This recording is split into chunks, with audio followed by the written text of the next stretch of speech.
am a preschool teacher by trade, and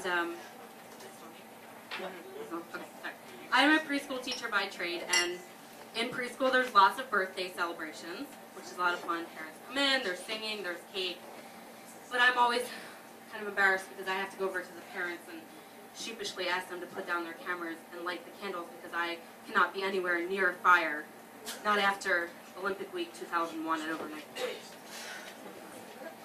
I worked at overnight camp for 4 years, and it was great. Every week was a theme week. So there was Christmas week, they put 3 feet of baked snow on the ground, and Halloween week they built this great haunted house, and then Olympic week, big deal, very serious. Every cabin chose a nation to represent. They made a flag. There was opening ceremonies. There was the running of the torch.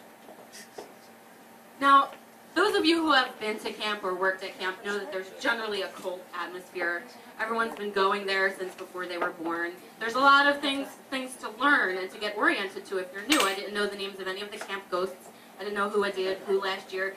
I never knew how to get to the nature lodge. So there are things to learn, being a newbie. And that first summer when I was asked to be one of the runners for the Olympic torch, well, I felt, well, this is my debut, my initiation into camp. Yes, I will do it. I will run the torch. Gracefully, I accepted. So on the night of opening ceremonies, Olympic week, I'm standing there in my spot, ready to take the torch from the other runner who's going to run it up to me. 300 campers have processed up to the field, displayed their flag. Everyone's waiting. There's a silent, expectant tension. People are peeking down at me, seeing when's the torch coming. I'm standing there excited. Now, when I envisioned torch, I thought paper towel tube, red and orange tissue paper, cute, crafty.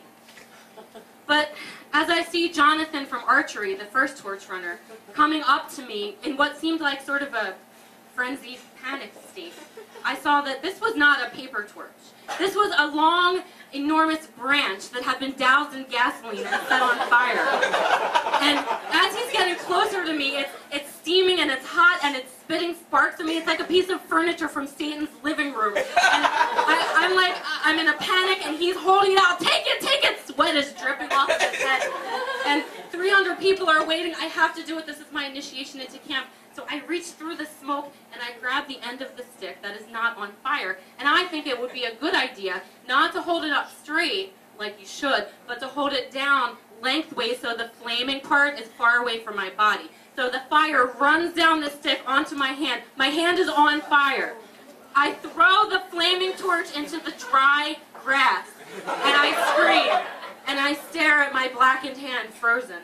And as the torch is in the parched July field starting to spark and spread, Jonathan from archery, he gets a look of cold steel in his eyes, like he's about to deliver a baby, and he leaps into the flames, pulls up the torch, and runs like mad. You can't see where the fire ends and where Jonathan from archery began. The crowd of 300 children on the field part like the Red Sea. He races through them, up the ladder, and drops into the bowl at the front, the burning Olympic torch. And I'm standing there. I was supposed to do that. My hands. About 10 minutes later, Jonathan from archery and I are both in the camp infirmary. He's burned all the hair off his arms. Everything is scorched to a brown. And my hand is black. Dave, the camp administrator, wraps up my hand while Jonathan waits patiently. I have this drawer in my bedroom where I keep important papers. And in between my college diploma and a letter from a collections agency saying I owe the New York Public Library $95.21, there is a certificate that says Rookie of the Year, Camp 2001. Despite the wrinkle at opening ceremonies, I was accepted into the cult. And camp, I've felt its impact ever since in my daily life, from the small moments to the big celebrations. Jonathan from archery, wherever you are, I just want to say that I feel a deep respect for you every time I refuse to light a birthday candle.